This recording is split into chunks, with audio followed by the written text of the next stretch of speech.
Searcy County, Arkansas is a unique place. Carved out of the Ozarks, forested, dotted with farms and homesteads, embracing the Buffalo National River that runs through it.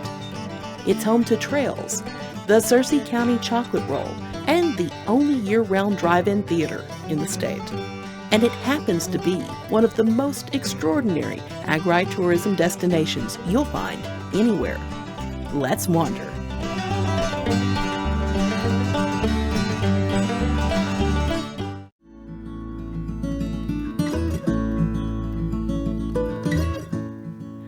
Every morning, Ruth and Grace Pepler begin the day with chores.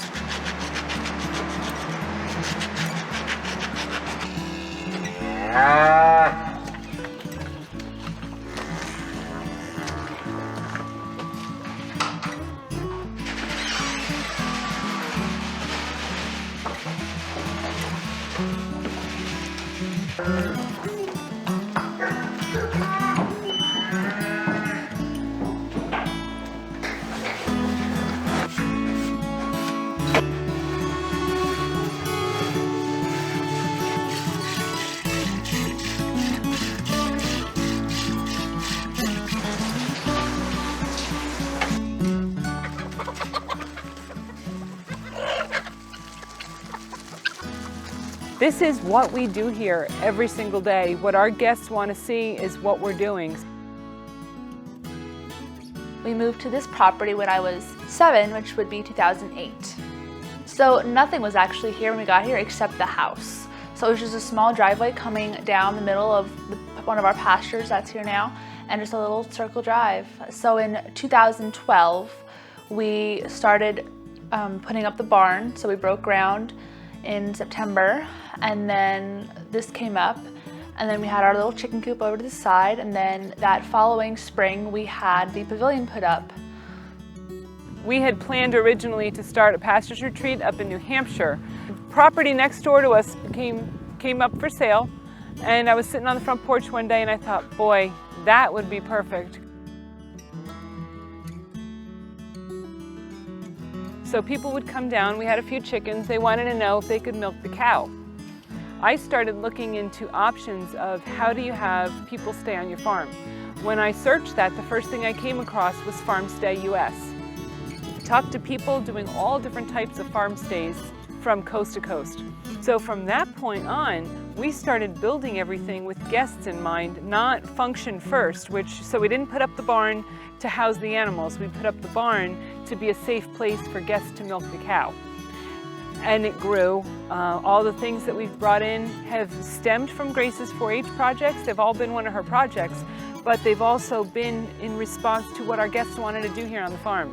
Okay, so when I was 12, we went to a seed swap down in Leslie, and one of the people that was sitting next to us had this system that they had set up that they were growing barley in, and I decided that might be a good way for me to substitute some of the pasture that we don't have to be able to feed some more cows, since we were at that point starting to pick up our dairy production.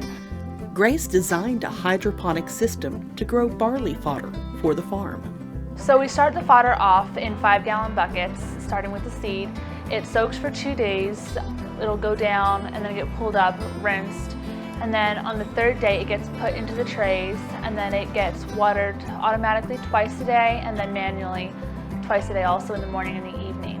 And then at the end of the 6th day process, it'll come off, we'll pull it out, put it onto a table and cut it into little squares for the cows. One of the things, because it's all hydroponically grown, there is no dirt in it.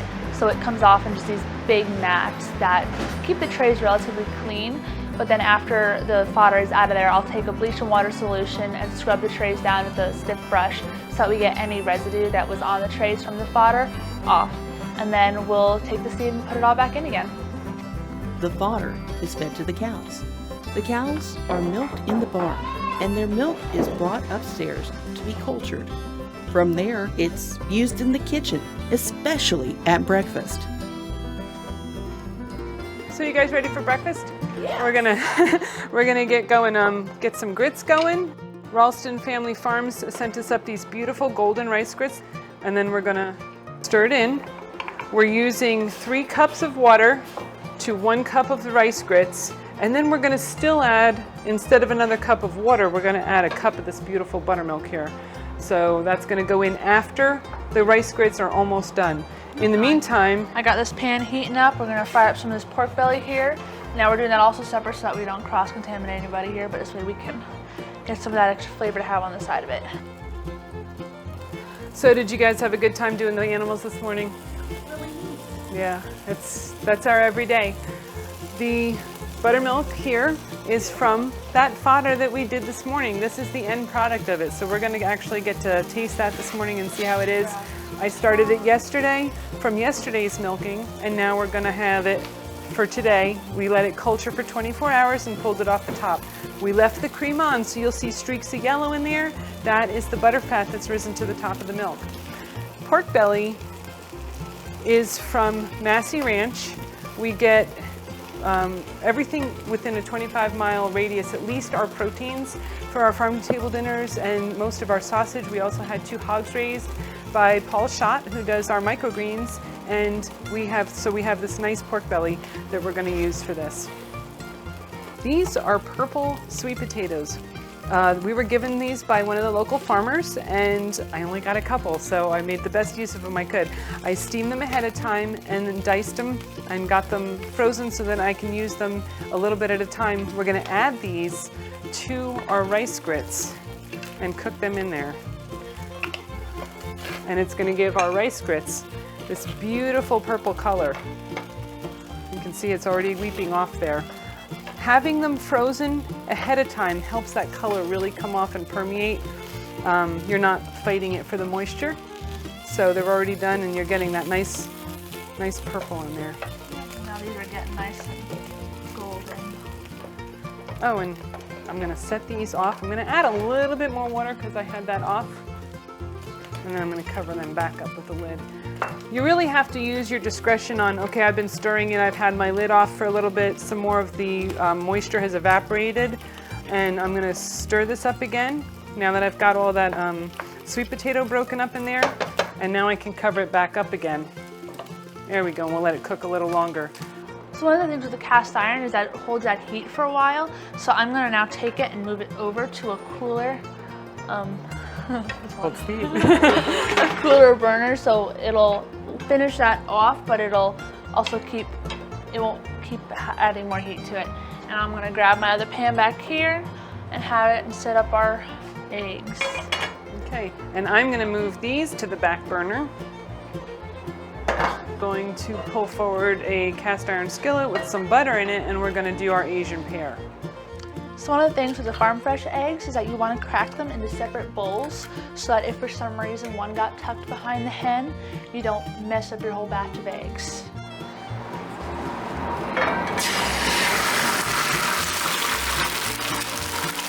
So I've got the pears all set. I'm going to get them in here. I've saved my scraps because nothing goes to waste here. These are going to be chicken food, possibly the lemur later if he decides he likes that. So we'll get these in here and just get them started to saute. That's going to go with our pork belly and our grits on the flame. Yeah, with a fried egg.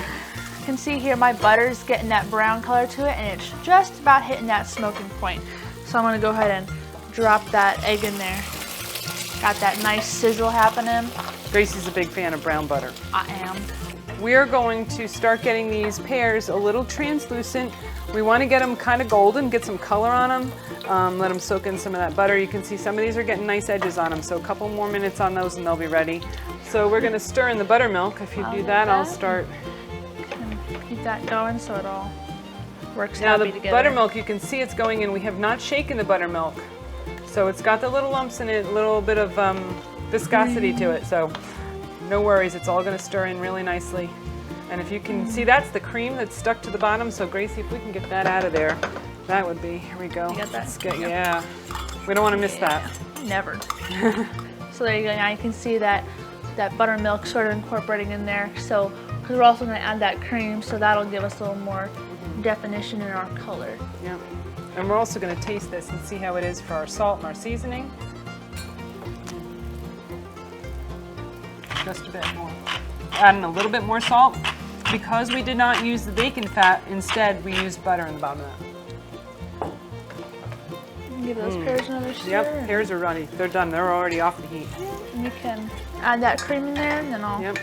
fry up the egg. I think we're going to dollop the cream right on top when we... Are we? Mm-hmm. All right. Oh yeah, those are really, really good.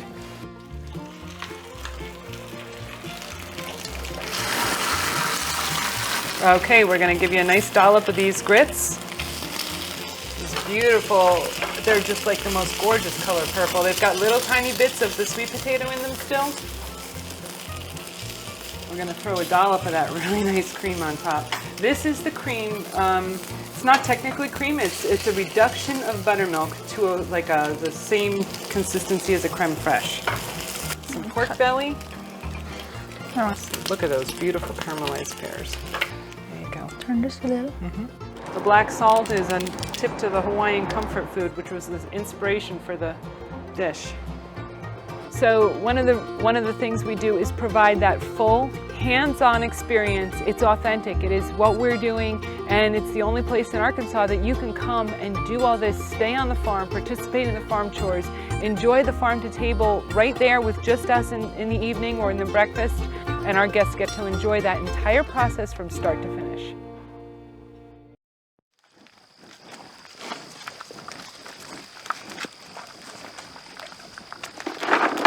There's the girl. In my teens, I knew I wanted to raise buffalo. What it was just almost a calling, just a passion I had. I was raised out here on this farm. I remember my daddy going out here back whenever I was little. Fondest memories were going around, checking the cattle, checking the hogs. I pursued my welding career, and I built my extra heavy-duty steel fences, corrals, gates, as well as saving every penny I could. I went on the road welding. I built feedlots, holding facilities, even did a zoo one time. As the years progressed, I was able to buy my first buffalo. It was just like a love. I mean, I still remember from the first day they ran off the trailer, just how excited I was, just like a little kid. You know, I still get that same excitement just every time I look out over the herd, look at the buffalo. Elsie's American buffalo, or bison, have become a sought-after staple, not only amongst restaurant chefs, but by home cooks and local friends. Ruth Pepler is a frequent customer, serving Ratchford Farms buffalo at farm-to-table dinners held at Dogwood Hills each month. She is an innovator of agritourism. This lady is an excellent cook, never runs out of energy, and she's always looking for something unique and local. Of course, unique and local, that's my buffalo or even my naturally raised beef, which I started getting some publicity with the buffalo, people wanting to come out here and see these magnificent creatures. More and more people started hearing about us, started getting more and more publicity, and so I added a cabin. It went very well. People wanted to come out, they wanted to take the tours, they were interested in just seeing what I was doing. I added a cabin, and I have done really well with the first one, so I added a second. And I really like to get to visit with the people. That's one of the unique things about this. People get to come in, and you get to meet with people and talk with people from literally all over the world. A few weeks ago, I had some people here from Australia. They were a ball. I got to trade information. I got to ask questions. Had some people here from Lithuania a little while back. I think that they took away a certain knowledge that you can't get from a textbook. These guests, whether they come from near or far, usually get the full farm tour and meet the emus, a llama, peacocks, and chickens, and a turkey. They get to see the buffalo grazing these Ozark Hills, and they get a chance to be up close and personal with the Ratchford Heritage Herd. It's one thing for a teacher to tell you something, possibly see a film about it, and then get out here on a day-to-day basis and get up close to these majestic creatures. Elsie Ratchford has these cabins. He put in one, has so many people come up and want to be part of the farm experience, they put in another. And visitors can come and experience all this amazing wildlife and farm life right up close. Y'all, this is a herd of cattle. It's been in my family for generations. When I say a herd of cattle, it's the genetics. We've always bought good bulls and held back our replacement heifers. And we bred for several traits. One of them, of course, is milking ability. One of them is for having good meat and soundness and living a long, healthy life. But there's also something else that we have bred them for, is docility, to being very gentle. And some people say I may have went a little bit too far in making them too gentle. But, you know, I'm just going to leave that all up to you all to decide whether I have or I haven't. Come on! This is only going to be one, but I guess that's all we need, eh? That's pretty much all we need.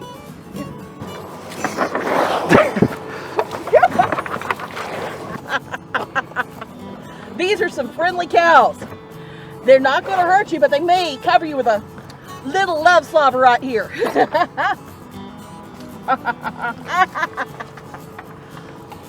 Woo!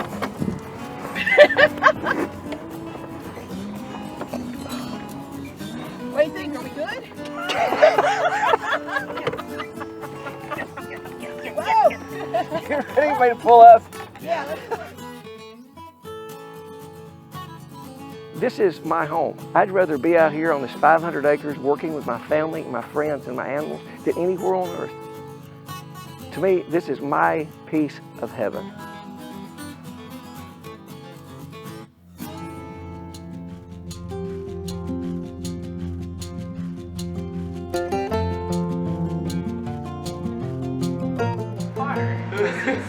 Right here.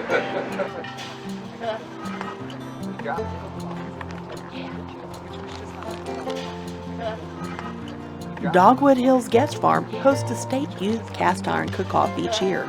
Chefs from around Arkansas come out, spend the day on the farm, and conduct demonstrations. And they work one-on-one with these youngsters. It's kind of a dream for all of us, you know, to be out here cooking in front of everybody with anything on the farm that's available. So it's really cool to see the kids wanting to do that as well. The chefs and the kids have access to all sorts of ingredients from right here in Searcy County. Black apples and pears from local growers like Sue Gray, buffalo from Radford Farms, local greens and sweet potatoes, buttermilk and cream from right here on this farm. It's a candy store for us, the chefs. We always want fresh, and, you know, and to see somebody come in and bring all these extra farmers in and say, well, I got this from them, and I made this fresh buttermilk over here, and this guy just brought in these micro herbs, and it's extra special when we get to talk to the farmers and directly. So. I mean, it's a chef's playground, you know, it's a chef's playground. It's really, there's something to be said about, you know, something that's just super fresh, you know, right from the source. I always say the best cooked steak is the one you just cut, you know, so it's kind of the same thing. It's like, this is the best buttermilk, this is the best cream, this is the best yogurt we're gonna get, you know, because it's right here from the source. One day, David Rodriguez shows up, sets up his teepee, and pulls out this stack of Dutch ovens. That was it. It was all over from there. Everybody was just like, what is that? And he was showing them, and he had a full meal stacked about 4 Dutch ovens high. And at the end of the day, he was handing out samples. People were tasting the food, and it was right there. We knew that was the direction this is going. And I started out as an adult competition for several years, but then the need to encourage the youth to do it. And to now it's an actual youth event. 2 years ago, we had a youth competition in our adult competition. Once we did that and the adults all saw the kids cooking, they were like, that's it, we just want a demo. We want to show these kids how to do this. First year was pretty local. Second year, we had kids from Elaine and Bradley coming up and competing against the kids from this area, and we put it out to the Agritourism Association this year, but bringing it out to the different farms and getting kids out onto the farms was really fabulous.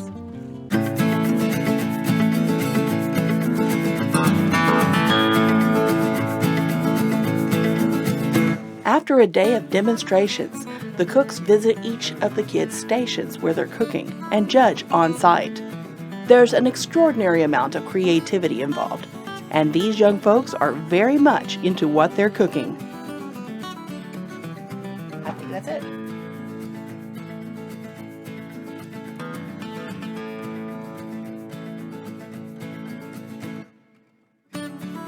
don't make them from scratch, but homemade.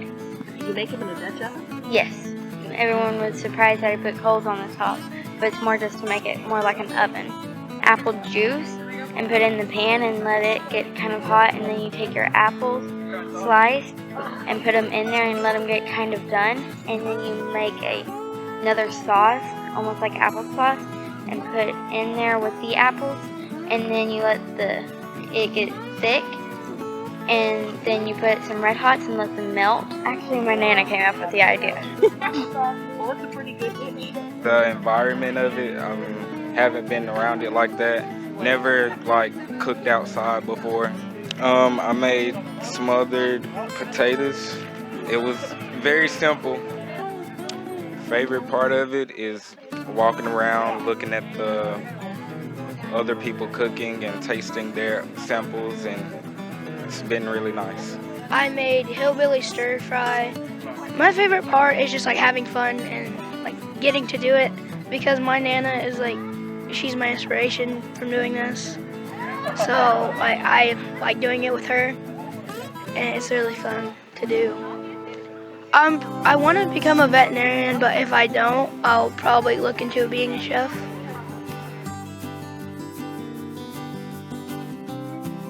Our third place senior is John. It's the fellowship and the mentorship with the youth and each other that's been the driving force of this event and this activity.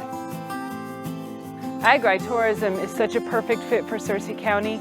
We have the Buffalo National River. We have a way of life here that is really protected by agritourism. We're not coming in and changing everything. All we're doing is throwing a spotlight on what we do best here. So if you have people coming into Searcy County and they're visiting and they're experiencing farm life, in authentic farm life from authentic people, I think that you can't ask for a better experience.